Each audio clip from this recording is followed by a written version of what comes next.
Bom, o tema que eu escolhi para falar com vocês é mulheres comprometidas com Deus na adversidade, baseado no Salmo 27. Mas antes da gente ler o Salmo 27, acho que tem alguém com o microfone aberto e está dando um pouco de interferência. Pensar um pouquinho o que seria a adversidade, né? Então, a adversidade pode ser tribulação, pode ser um dissabor que a gente tenha na vida, um problema, um percalço, uma tragédia, uma catástrofe, uma fatalidade que aconteceu, uma desgraça. Tudo isso é adversidade. E eu fiquei pensando que no último ano nosso, né, em 2019, o ano já começou assim tumultuado com algumas coisas, e eu trouxe umas imagens para vocês lembrarem, quem não está vendo a imagem vai lembrar, que em Brumadinho, né, o ano passado, eu moro aqui em Belo Horizonte, então é bem pertinho, teve a tragédia lá da barragem, com 259 mortos, 11 desaparecidos. Pois isso foi em janeiro. Em fevereiro, teve aquela tragédia no Ninho do Urubu, lá no Flamengo, com aqueles garotos, né, que tinham ido, aquele sonho, e 10 mortos, 3 feridos. Aí, em março, aí em São Paulo, a tragédia lá na escola em Suzano, com 9 mortos e vários feridos. Quando chegou no segundo semestre, em outubro e setembro, a gente teve aquela questão daquele óleo nas praias do Nordeste, que chegou até o Espírito Santo, e a imagem de um garotinho, filho de pescadores, que ele não acreditava que estava acontecendo, assim, chocou muitas pessoas, e muitos foram prejudicados com o turismo e tanta coisa, né, com os pescadores, com o comércio nessa época. Aí, quando chega dezembro e janeiro, desse ano, chuvas de verão, que foi uma tragédia em vários lugares do país, muita gente perdeu muita coisa e aconteceu coisas que a gente nem imaginava. Eu moro em Belo Horizonte, num bairro super alto, e aqui na rua da minha casa praticamente teve prédio invadido por água e a gente não conseguia chegar em casa porque estava alagado na serra, no alto. Então, são tragédias que vão acontecendo. E agora, essa tragédia da Covid, esse slide é da semana passada, então agora já aumentou mais esse número de casos e mortes no mundo todo. Então, qual é a diferença, né, que a gente vê todas essas tragédias e dessas coisas que vão acontecendo com a Covid? Porque, de certa forma, a Covid é uma diversidade que atingiu a todos. Não tem ninguém que ficou de fora. Quem não está doente, conhece alguém que ficou doente. Quem não tem o problema da doença, tem o problema, às vezes, financeiro, perda de emprego, ou os negócios foram diferenciados, né? Assim, tiveram declínio. Não está dando certo, não pode abrir loja, não pode vender, quem tem salão não pode fazer nada, quem vende coisa ficou prejudicado, né? Quem vende roupa, quem costura, quem faz tanta coisa ficou prejudicado. E outras questões também nos atingiram, e principalmente a questão do isolamento social. Só o fato de você pensar que você não pode ir e vir, que você não pode mais fazer tantas coisas que você fazia, isso angustiou e mexeu com todo mundo. Não tem ninguém que ficou de fora ou que ficou indiferente nesse momento que nós estamos vivendo. Por isso, eu fiquei pensando, como nós, mulheres, crentes em Jesus, estamos agindo nesse momento de adversidade? Como que nós estamos lidando com esse momento? E o salmista ensina isso no Salmo de 27. Olha o que Davi fala. O Senhor é a minha luz e a minha salvação. De quem terei medo? O Senhor é a fortaleza da minha vida. A quem temerei? Quando malfeitores me sobrevêm para me destruir e meus opressores e inimigos, eles é que tropeçam e caem. Ainda que um exército se acampe contra mim, não se atemorizará o meu coração. E, se estourar contra mim a guerra, ainda assim terei confiança. Em linhas gerais, aqui, o primeiro ponto que eu queria colocar com vocês é que não há lugar para o medo na vida de uma mulher comprometida com Deus. Não há lugar para o medo. Porque a gente, de um lado, nós, como seres humanos, como mulheres, como o ser humano frágil, o lado do medo. Medo de tantas coisas. Mas a gente tem do outro lado a confiança que nos une, principalmente nós mulheres que cremos no Deus dos deuses, né? O salmista diz: por que você vai ter medo? Deus é a luz, Deus é a salvação e Deus é a fortaleza. Por que você vai ter medo? E eu fiquei pensando em qual mulher da Bíblia que a gente poderia exemplificar, alguém que viveu no momento de adversidade, confiou e não teve medo. Me lembrei de Joquebede, a mãe de Moisés. Todo mundo conhece bem a história. Moisés nasceu num momento muito trágico, né, do povo do Egito, onde que as crianças estavam sendo mortas, todos que eram meninos, teriam que morrer, seriam jogados, primeiro as parteiras iriam matar, depois jogados no Nilo, para os crocodilos comerem. E Joquebede escondeu Moisés. Quando ele nasceu, ela tinha uma comunhão tão íntima com Deus que ela percebeu que Deus tinha um plano na vida daquele menino. Ele era formoso, mas não era formoso só de belo. Que Deus tinha um plano na vida dele e ela amou profundamente. E ela cuidou daquele menino e escondeu por 3 meses. E o apóstolo João diz na sua primeira carta: no amor não existe medo. Antes, o perfeito amor lança fora o medo. Ora, o medo produz tormento. Logo, aquele que teme não é aperfeiçoado no amor. E a gente sabe que Joquebede teve essa atitude especial e ela tinha essa fé inabalável, porque Hebreus cita a história dela. No livro de Hebreus, na Galeria da Fé, diz que pela fé Moisés, apenas nascido, foi ocultado por seus pais durante 3 meses, porque viram que a criança era formosa. Também não ficaram amedrontados pelo decreto do rei.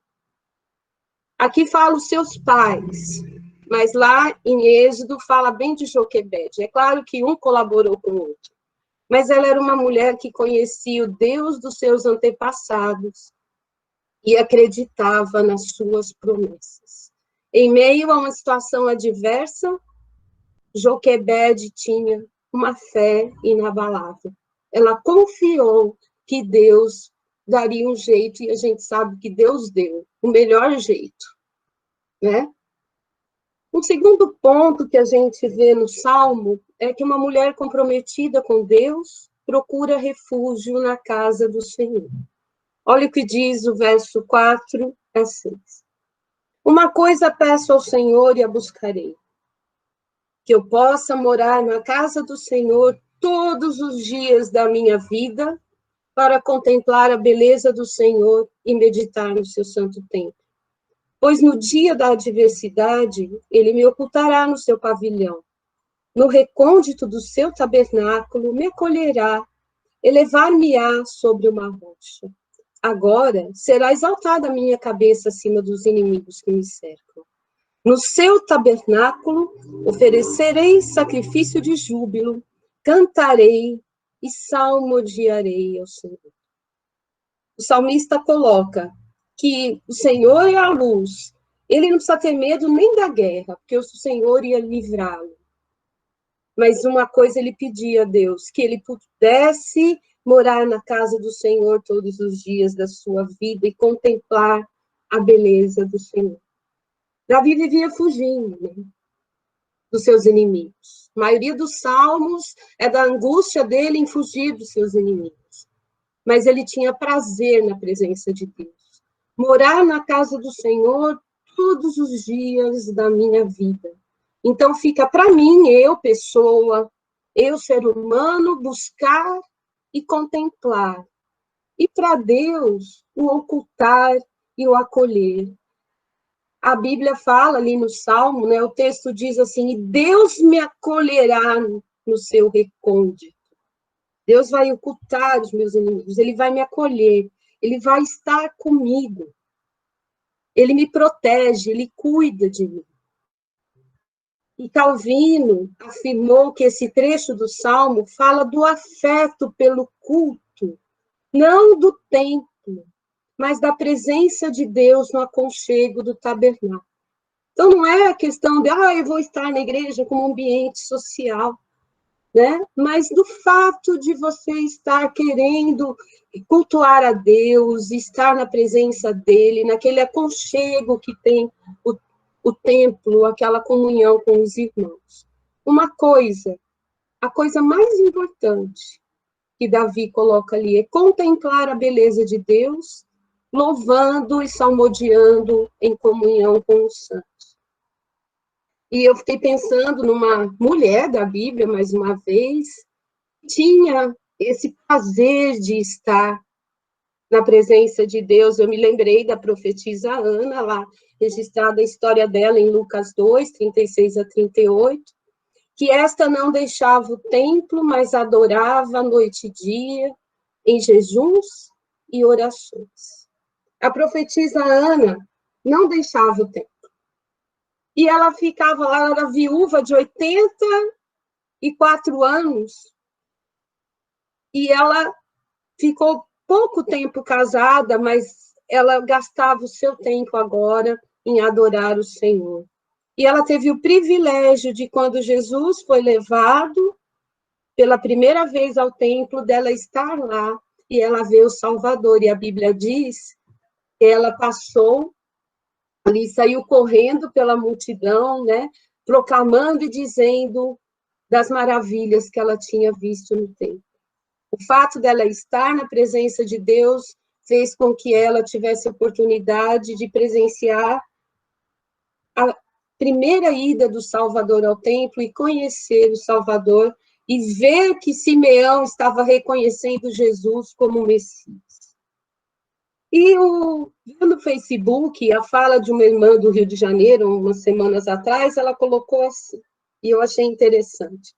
A primeira aglomeração que eu quero é poder ir à igreja, ver aquela casa lotada, e todo mundo se emocionando, sentindo a presença de Deus e agradecendo por ter passado por essa tempestade. Provavelmente ela pegou essa frase pronta, não sei se era dela, mas eu achei interessante. Será que a nossa primeira aglomeração seria a vontade de estar louvando e agradecendo a Deus? Ou nós queríamos doidinhas para que o shopping abra, ou para fazer outras coisas, né? Ir para a praia, fazer uma viagem, né? A gente, às vezes, não é esse o nosso desejo, mas o salmista diz, uma coisa quero estar na presença de Deus. Uma terceira questão que o salmista coloca aí no Salmo 27, do verso 7 até o final, é que orar, crer e esperar é o suficiente para uma mulher comprometida com Deus. Ouve, Senhor, a minha voz. Eu clamo. Compadece-te de mim e responde. Ao meu coração me ocorre, buscai a minha presença. Buscarei, pois, Senhor, a tua presença. Não me esconda, Senhor, a tua face. Não rejeites com ira o teu servo. Tu és o meu auxílio, não me recuses, nem me desampares, ó Deus da minha salvação. Por quê? Se meu pai e minha mãe me desampararem, o Senhor me acolherá. Olha a aflição do salmista. Ele estava aflito, ele estava perseguido, e ele sabia que muitos o abandonaram, mas ele diz que ao coração dele ocorria, Busque a Deus. Aí ele resolveu buscar a Deus na sua presença. Né? Que qualquer um, por mais absurda que fosse a situação de um pai e uma mãe desamparar, que a gente não consegue imaginar isso, embora aconteça, Deus acolherá, de tão grande que é o amor de Deus por nós. Então, ele continuou a oração dele dizendo, ensina-me, Senhor, o teu caminho e guia-me por vereda plana por causa dos que me espreitam. Não me deixes à vontade dos meus adversários, pois contra mim se levantam falsas testemunhas e os que só respiram crueldade. Eu creio que verei a bondade do Senhor na terra dos viventes. Espera, pois, pelo Senhor. Tem bom ânimo e fortifique-se o teu coração. Espera, pois, pelo Senhor. Parece que ele vem numa oração para Deus livrá-lo, para Deus fortificá-lo, para Deus ensiná-lo, e de repente ele dá uma orientação para a gente, no último versículo. Eu creio que verei a bondade do Senhor na terra dos viventes. E ele fala, espera, pois, pelo Senhor, tem bom ânimo, e fortifique-se o teu coração. Espera, pois, pelo Senhor. A confiança do salmista estava em Deus, num Deus que não desampara, que ensina e guia por vereda plana. E o salmista cria e esperava em ver a bondade do Senhor na terra. A gente está vivendo essa calamidade, mas ao mesmo tempo a gente está vivendo uma situação horrorosa no nosso país, politicamente falando. Aí a gente vê que o salmista, ele cria e esperava em ver a bondade do Senhor na terra. Né? Os políticos querendo levar vantagem, todo mundo morrendo, todo mundo passando fome, todo mundo nessa angústia. Mas o salmista esperava e cria em ver a bondade do Senhor na terra. Aí eu fui procurar uma mulher na Bíblia e eu me lembrei de Ana, mãe de Samuel. O texto é longo, mas eu dei uma cortadinha nele aqui. Levantou-se Ana e com amargura de alma orou ao Senhor. E chorou abundantemente. E fez um voto dizendo, Senhor dos exércitos, se benignamente atentares para a aflição da tua serva, e de mim te lembrares, e da tua serva te não esqueceres, e lhe deres um filho varão, ao Senhor o darei por todos os dias da sua vida, e sobre a sua cabeça não passará navalha. Ana vivia numa adversidade dentro de casa. Aquela Penina ficava o dia inteiro aborrecendo ela, ficava o dia inteiro falando que tinha vantagens sobre ela. Então, você imagina você conviver numa casa que alguém fica o dia inteiro te aborrecendo, o dia inteiro como um inimigo seu. Mas ela foi e chorou com amargura de alma e orou. E o que é mais interessante no final da história, que quando ele entendeu o que ela queria, ele disse para ela, vai-te em paz, e o Deus de Israel te conceda a petição que lhe fizeste. E disse ela, ache a tua serva mercê diante de ti. Olha que interessante agora. Assim, a mulher se foi, seu caminho, e comeu, e seu semblante já não era triste. Ana foi o seu caminho, comeu, seu semblante já não era triste, imediatamente após ter orado. Não foi depois que ela concebeu, depois que ela ficou grávida, que o seu semblante não era mais triste. O seu semblante já não era mais triste naquele momento mesmo. Ana orou, Ana creu e Ana esperou. Porque o seu semblante não era mais triste, ela não estava se alimentando, aí ela comeu. Ela falou, não, Deus vai ouvir a minha oração. Ela creu naquilo e ela esperou em Deus, não ficou angustiada. Mulheres comprometidas com Deus na adversidade. Não há lugar para o medo na vida de uma mulher comprometida com Deus. Uma mulher comprometida com Deus procura refúgio na casa do Senhor. Orar Crer e esperar é o suficiente para uma mulher comprometida com Deus. Isso é fácil? Não. A gente sabe das verdades, a gente conhece as histórias da Bíblia, a gente sabe de tudo, mas a gente é ser humano, a gente é fraco, a gente é pecador, e então o único jeito da gente fazer é orar sem cessar, né? Então, mulheres comprometidas com Deus na adversidade colocam em Deus a sua confiança, querem estar na presença de Deus, querem estar com Ele, não tem medo das coisas, porque sabe que Deus quer o melhor para nós. E era esse recado que eu gostaria de deixar com vocês nessa noite, nessa oportunidade que eu tive de falar com vocês. Deus nos abençoe.